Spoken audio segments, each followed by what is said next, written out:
What's going on, guys? It's your boy Mr. Woz and welcome to a brand new loot video. Today I have been given a task from Duradel which will be killing 4 rune dragons.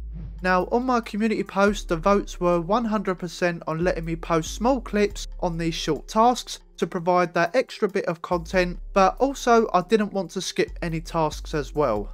Now rune dragons is not my favourite task, so luckily I only had 4 to kill, and ended my task with a nice drop which was dragon plate legs, which I'll alch for some extra profit. And here is my loot from the 4 rune dragons, which was surprisingly 234k, mainly because of the dragon plate legs on the last kill, so pretty decent for only 4 kills. Now let's see what Duradel gives me for a task this time. 202 gargoyles, which is very nice. Oh, and by the way, this is my block list for Slayer, so if you guys want me to do a task of any of these, let me know in the comment section below and I'll unblock them for you so I can provide some extra content. Now, if you get gargoyles as a Slayer task, you're not just restricted to killing normal gargoyles. So as you can see, there is a gargoyle boss called Grotesque Guardians. Now the only way to fight these 2 monsters is by getting a drop from the regular gargoyles or the marble gargoyle, which is a superior from doing Slayer, and you will see what that looks like later on. This item is called Brittle Key, which is a 1 in 150 drop rate, and you only get this key once, and once you get this you can unlock the Slayer Tower's rooftop to unlock the Grotesque Guardians.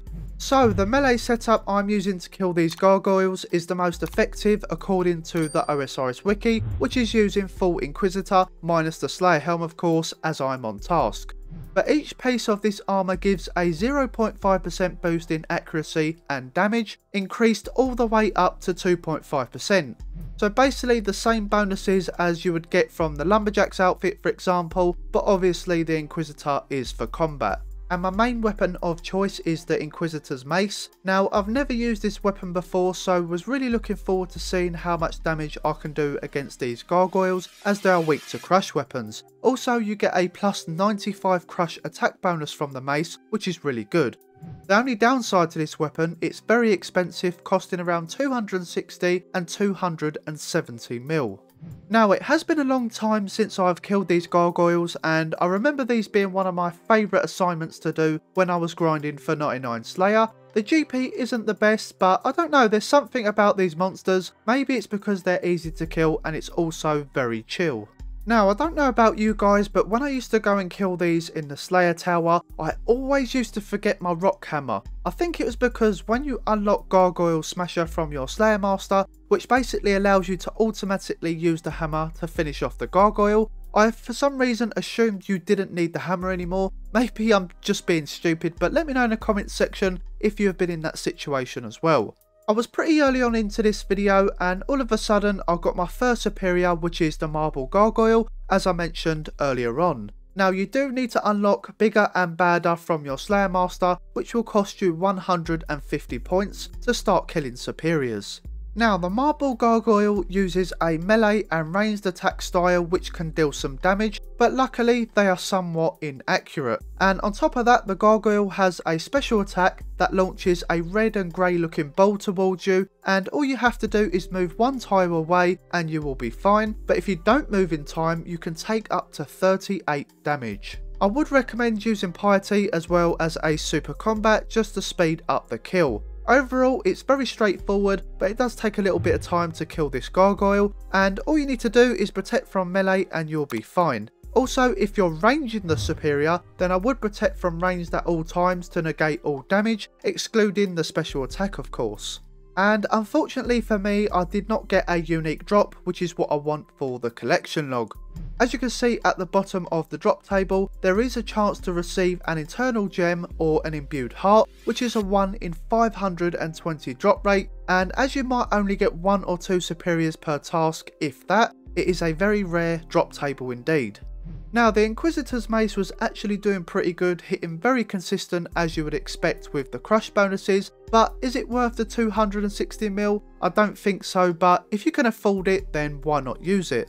I used to use the Abyssal Bludgeon, which is the same attack speed as the mace, and to be honest I would say the mace is a little bit better, mainly because it's a one-handed weapon and of course the crush bonuses, but I can also use my Avernic Defender as well, as I can deal 50 plus damage using Piety. But the Bludgeon on the other hand is a great crush weapon and it's also priced around 11 to 12 mil, so very affordable. Now for the inventory for this video, it's very minimal. All I brought with me is 2 super combats and 1 prayer potion, just in case I get more than 1 superior and I'm running low on prayer. And my favourite healing weapon of course is the Saradomin Godsword, so when using a special attack, not only do you heal hit points, but you also get some prayer points back as well. You can also wear Guffins to heal up, which is perfectly fine. I should have took a few pieces of food as well, just in case the special attack from the Godsword doesn't hit. The drop table from these gargoyles are not the best in my opinion, but you can still make a decent amount of GP through your Slayer task. They do drop a fair amount of alchables such as adamant and rune. I also can't believe how much the granite maul is now. I remember it used to be around the 10 to 20k mark, so not quite sure why the price is so high. Maybe it's because people use it for PKing, I'm not too sure. Let me know in the comment section below. They also drop a Mystic Robe Top, which is around 70k, but this is a 1 in 512 drop rate for some reason. They also drop some runes, bars and ores and other miscellaneous items, along with a hard clue scroll which is 1 in 128 drop rate, so hopefully I can get at least 1 or 2 clues before I finish my task. Now 42 kills after my first superior, I get my second one. And as you can see, the mace does deal so much damage against the gargoyles, especially the superior. But once again, I didn't get anything great, just some fire runes and coins. Now for those who are wondering, the marble gargoyle has the same drop table as the regular gargoyles. The only difference is the unique drops which I mentioned earlier on. Now talking of drops, I have been getting a lot of the 10k coins, which is always nice as it all adds up. But not many alchables so far. Now after a few nice drops, I ended up getting my first hard clue scroll, which is always nice to see. I'm going to keep the casket with me so I can open it once my task is done. Literally 3 kills later after completing my hard clue scroll, I get my third superior. This is definitely the most superiors I've had in one task if I can remember, so maybe luck is on my side this time. Nope. Unfortunately, I just get some gold ore and coins, very disappointing.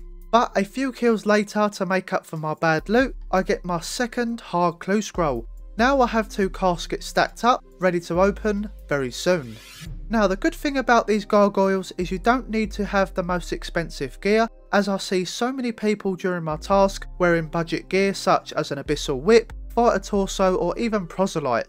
So as you can see, the budget gear you can simply bring as little as an Amulet of Strength, Ring of Wealth, which is actually pretty decent as this approximately doubles the chance of receiving a regular item from the gem table, climbing boots, fighter torso, etc. And for the melee weapon, using an Abyssal Whip is a very good option. And eventually you can slowly upgrade to full Bandos, Torva or Inquisitor. But with the budget option, I would definitely bring a super combat or 2 with some food and maybe 4 to 5 prayer potions so you can do your task in one trip, and also when you're killing the superior if you have unlocked it. And as you can see, using full Guffins to heal up as well.